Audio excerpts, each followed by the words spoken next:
Hawaiian Volcano Observatory reports that Fissure 8 continues to erupt with a full channel flowing to the ocean at Kaboho. There is no immediate threat at this time. Persons near the eruption should be prepared and listen for civil defense updates. Trade winds are pushing fog to the southwest. Residents of Hawaii County who suffered damage or losses from the recent Kilauea volcanic eruption and earthquakes can register for disaster assistance with the Federal Emergency Management Agency, FEMA. The following is provided for your information. A Disaster Recovery Center, or DRC, jointly operated by Hawaii County, the State of Hawaii, and FEMA, is open daily from 8 a.m. to 8 p.m. and is located at the Keao High School gym. FEMA, the U.S. Small Business Administration, and state and county government agencies will be present at the center. If you need a ride, buses will be running between the two shelters and the DRC between 7:30 a.m. and 9 p.m. Free medical, dental, and eye care will be available today, June 22nd, and tomorrow, June 23rd, at Tropic Care 2018 at Keao High School between 8 a.m. and 5 p.m. Free breakfast and lunch will be available for children. Tropic Care is open to everyone, regardless of whether or not they are affected by the Kilauea eruption. We are on watch 24 hours a day for your safety. This is your Hawaii County Civil Defense Agency.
I'm very concerned, not only because of the mayor's condition, but I'm concerned of the message that we're sending.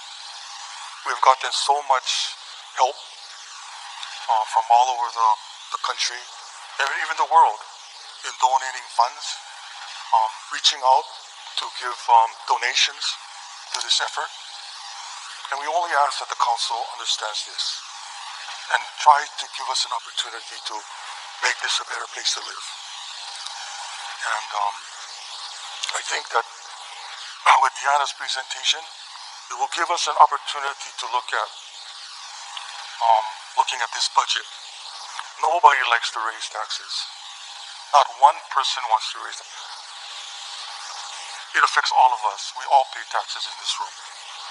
And I think Deanna will make you, in this presentation, will show you. And we do not want to make cuts as well to provide services to the community. But we will work with whatever budget that is presented to this administration, which we have done for the past year and 6 months. Well, we will be accountable. You will be able to ask us any questions in regards to the funds, of how we are spending the money. I really believe that every single director and deputy director in this county is doing a tremendous job for the people of this community and this county. They're fiscally responsible, and I have a confidence, utmost confidence in what they're doing in their leadership roles. And they're asked to cut, we've cut. Asked to cut again, we've cut again. And now it comes down to just basically revenue. The property taxes that was lost in these 3 communities alone puts us in a different situation. It's affecting this economy. It's affecting the tourism industry. It's affecting jobs in this community. Let us look at the whole island as you vote today. It takes commitment to the people that are in need. And I only ask you to strongly consider 159. Thank you. Okay, thank you, Mr. Okabe. And Ms. Sako. Good morning, Deanna Sako, Director of Finance. We do have a presentation, which I believe you have in front of you. And so, you definitely have two you definitely have two options today. One is to pass the bill, and one is to, if it were to fail. And we just wanted to give what would happen. If it does pass, we would come back in to amend the budget. We would, the bill also establishes the General Excise Tax Fund, so we would come in with that budget as well. But we would move mass transit, the operations that are currently in the general fund, and we would put them in the General Excise Tax Fund. And we would adjust general fund revenue to reflect the decline in real property tax revenue, and then we would be balanced, because that amount is $4.9 million, as you'll see on a later slide. And if the bill does fail, we'll have to adjust general fund revenues to reflect the decline in real property tax of roughly $5 million, and adjust general fund expenditures to reflect the decline in real property tax revenue. So if the bill fails, there's definitely going to be a budget impact. We're going to have to find $5 million in cuts, which is the same thing we talked about, 2 weeks ago. Nonprofit grants would be reduced to $1 million as required by county code. There'd be no council contingency funds. We would unfund vacant positions, probably mostly those that have been vacant for over a year. Possibly no car allowance for elected and appointed staff. We would suspend non-mandated programs and services. Parks and recreation, festivals, programs, fee waivers. A lot of these things are not mandated by county code or charter. In planning, we would reduce funding for CDP, like clerical support. Maybe they wouldn't be able to meet as often. We would look at the funding for Banyan Drive redevelopment, boards and committees, and then R&D, energy, immigration, business development programs. A lot of those are not required or mandated by code or charter.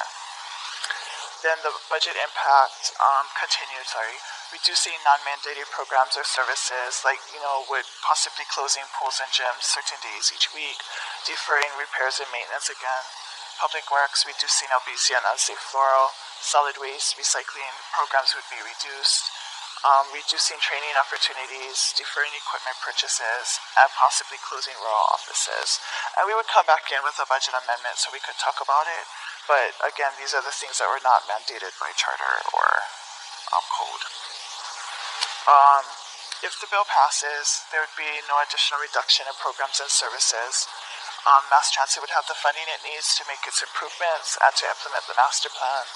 Road projects can be addressed, and we're talking about the larger road projects that need to be rebuilt or improved, and we'd have an additional source of revenue. We'd finally be able to diversify our revenues.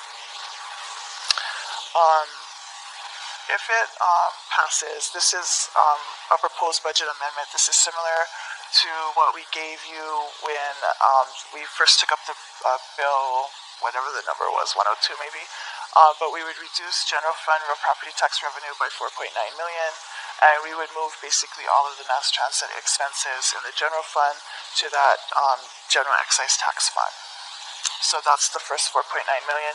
Our estimate of $10 million for general excise tax has to do, we believe the first half year will be $12.5 million, but when the state starts charging it on January 1st, the collections would come in January, the businesses would remit them to the state in February, and it usually takes the state yet even longer to get them to us, so we wanted to be conservative on the number. In addition to mass transit's operations from general fund, we would look at implementing parts of the mass transit master plan. And again, this is back in February or March when we talked about the previous bill. Since then, the mass transit master plan has gone out to public hearing. There's been discussion. So, we're in agreement with SSFM and, some of what Cheryl spoke about earlier today as well. But, we do need more buses and equipment. They do need to expand their routes and provide more services. They need to make capital improvements. Definitely they need to make technology improvements. People are looking forward to having an app, knowing where the bus is and when it will be coming, and then adding routes as well. Excuse me. And then, in addition, we believe it would give us enough funding to be able to design Anikeo Hokalole Phase 3 from Hinalani to Kaiminani. And that would be the $10 million where it would be going to. And again, this would be in a separate fund, the General Excise Tax Fund, for accountability. The mayor has called me a couple times from the hospital to be sure that we make a couple points. One is he firmly believes this is not the time for government to be cutting services when people are most in need. It's the time for government to step up and provide additional services. And people are going to need additional services in Puna and around the island. Tourism is down, people are, being laid off or hours are being reduced. So we do want to be able to, provide help to those people as well. In addition, we just need the dollars to be able to respond to Puna. No one foresaw the $5 million reduction in real property taxes coming, but it is something we have to deal with now. So we humbly ask for your support. We really do believe that government needs to maintain stability in the community rather than decreasing right now during times of crisis.